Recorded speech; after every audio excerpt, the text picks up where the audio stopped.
Hello friends, welcome to my YouTube channel Echo Aftab.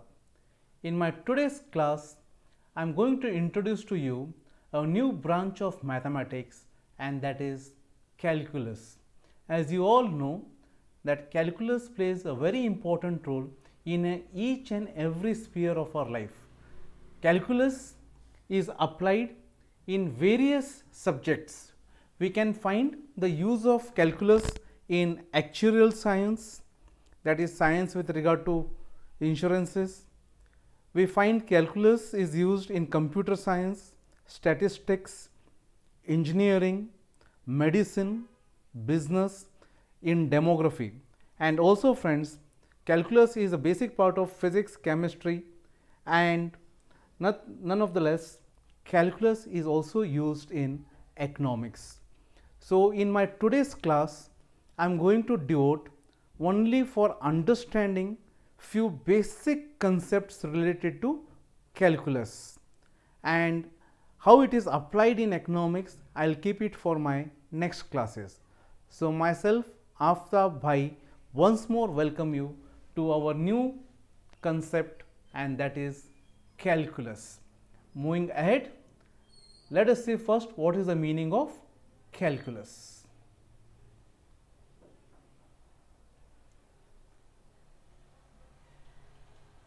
When we speak about calculus, calculus is originally called infinitesimal calculus, or you can say it is the mathematical study of rate of change. So here you need to keep in mind the most important phrase that will be making use is the rate of change. When you speak about rate of change. So calculus, originally called as infinitesimal calculus, it studies about rate of change. Again I am repeating about rate of change.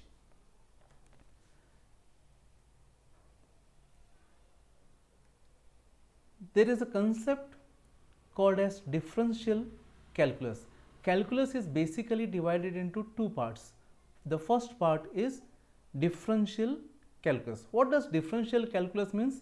Differential calculus studies the rates at which quantities change. The rate at which quantities change. The process of finding a derivative of a function is called differentiation. So here friends, the first area of calculus, that is differential calculus, here we make use of differentiation through the process of derivative. And what is derivative? Derivative tells about the rate of change. So this is the first area. Then comes the next area, and that is integral calculus. What is integral calculus? Integral calculus is concerned with space or area under the curve. It is used to figure the total size or volume. So these are the two important things that comes under calculus. The first being differential calculus, and the second one being integral calculus. So to repeat, differential calculus, we make use of the process of derivative of a function, and that process of finding the derivative is called as differentiation, whereas integration is more concerned with what I said as area under the curve, where we are more interested about total values. So with this basics, let us move ahead. Brief history of calculus. Calculus was developed in the later half of the 17th century. It was developed independently by Gottfried Wilhelm Leibniz and Isaac Newton. Newton was the first who developed calculus and applied it, and it was Leibniz who developed the notations which are used in calculus. Before calculus was invented, friends, mathematics was static. It was calculus which brought dynamism in mathematics, and that has played a very important role. It has changed the complete face of mathematics, and that is calculus. Moving ahead,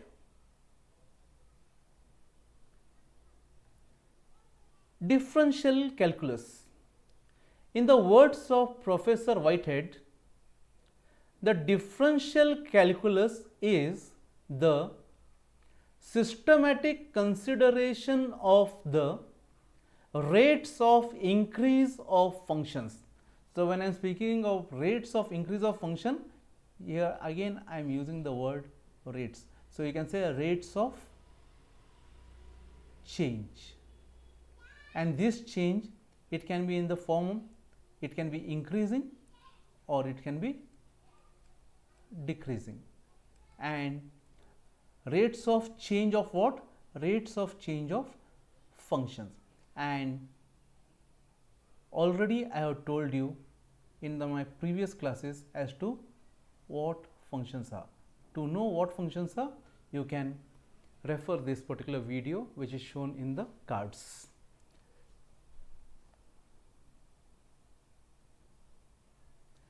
Defining a rate of change from analytical point of view. I am just trying to give you a very basic idea about what is rate of change. Let us suppose the function is y is equal to x cube. So, here if we increase the value of x from one definite value x1 to x2, the value of the function increases from x1 cube to x2 cube. It is more abstract. The moment we make use of numbers, you will understand what I am trying to tell. So, let us see it with the help of an example. So, the function that I had given to you all was y is equal to x cube. So, here if y is equal to x cube, then if we take, if x is equal to 2, then y will be equal to 2 cube, that is equal to 8. Similarly, if x is equal to 3, then y is equal to 3 cube, that is 27. So, when x has changed its value from 2 to 3, the y has changed its value from 8 to 27. So, here friends, x1 to x2, then what will happen? That is from 2 to 3, our x1 cube will change to x2 cube, that is it will change from 8 to 27. So, here this is what is the rate of change. The x has changed, and because of x the value of y has changed. This will be more clear when we make use of it in our graph. So, let us see what is slope with regard to average rate of change. From here onwards, we will be continuously making use of the word slope. So, what slope is and what is average rate of change will be discussed in this slide. To understand this thing, let us take the help of a graph with x axis and y axis and a straight line. Now, on this straight line, let us choose a particular point. Let us say on x we are having a, and if x is equal to a, then y is equal to f of a. Similarly, if we choose another point b, then if x is equal to b, y is equal to f of b. So, this is our second point. Now, we are interested to know what is the rate of change between a and b. So, this rate of change, friends, we call it as average rate of change. Again, I would like to stress the point over here that we are speaking about the distance between 2 points, and the change between these 2 points is called as average rate of change. This we call it as a, I can call it as x1, b I can call it as x2, and f of a I can call it as y1, and f of b I can call it as y2. So, now in this situation, what is slope? Slope is equal to change in y divided by change in x. What is change in y? So, change in y is equal to this particular area, this particular distance from y2 to y1, or from f of b to f of a. So, I would like to say change in y is equal to f of b minus f of a, or else we can also say that change in y is equal to y2 minus y1. Change in x, that is delta x, is this gap. So, this is b minus a, you can see the thick red line.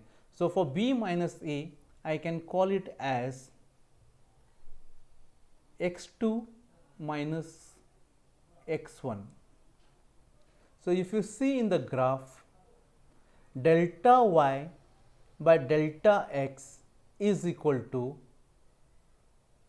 f of b minus f of a divided by b minus a, or I would like to rewrite it as this is equal to y2 minus y1 the whole divided by x2 minus x1.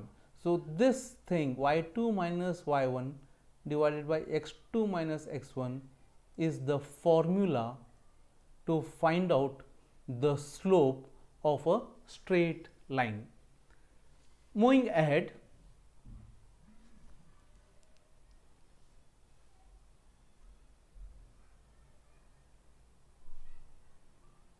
this delta y by delta x, if you look into the graph, it will look something like this. So, this particular triangle is showing us the slope of the line between the 2 points A and B. So, here it is delta y by delta x. So, here let us move ahead and I will take the example of numbers for us to understand what it is. So, if I take this number as 2 and this number as 3, and I will have a function, let us say the function is y is equal to x square. If this is the function, or y is function of x square. So, if this is the case, so in the first case, if x is equal to 2, then y is equal to 2 square, and that is equal to 4. So this is 2. So this is our 4. And in the next case, if x is equal to 3, then y is equal to 3 square, and that is equal to 9. So you can see in the graph, I have taken two different values of x. So the x has taken one value x1, which is 2. The second value of x is x2, which is 3. So when x is 2, our y is 4, or else you can say it is f of 2. This is f of 3. So in this case, as you know, delta y by delta x, if you want to make use of this formula to find out the slope, then fb minus fa, that is y2 minus y1. So here y2 and y1. So our y2 is 9 and our y1 is 4. So 9 minus 4, the entire thing divided by x2 minus x1. So it is 3 minus 2. So in this case, 9 minus 4 is 5 and 3 minus 2 is 1. So the slope is 5. So what does this phi indicate? This phi indicates the rate of change, or in other words, for 1 unit change in x, I am repeating, for 1 unit change in x, how much y has changed? How much y has changed, or what is the change in y?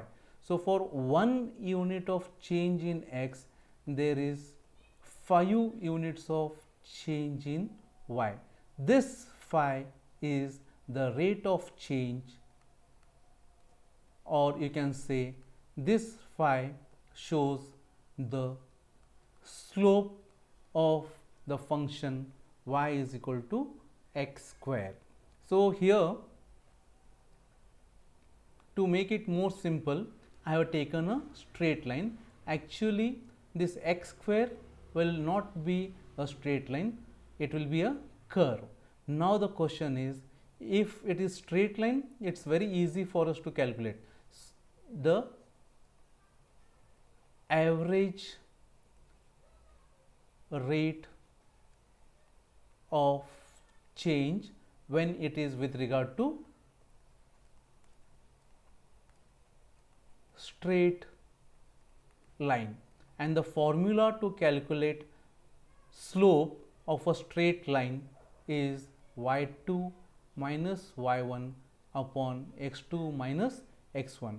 Now the question comes, what will happen if actually we plot this graph and try to find out the slope? So when you plot this type of graph, we will be having quadratic function, and when we speak about quadratic function, then we won't have a straight line, we will have a curve. So in case of curve, if you want to find out slope, then what we have to do? This discussion I will keep it for my next class. So in my next class, friends, we will see instantaneous rate of change. And as usual, friends, till my next class, take care of yourself, be happy, and thank you for watching my videos under Understanding Economics with Professor Aftab. Keep following my channel Echo Aftab for many more videos. If you like my videos, please share it, please subscribe to my channels. Thank you very much, and once more, take care, tata, bye bye.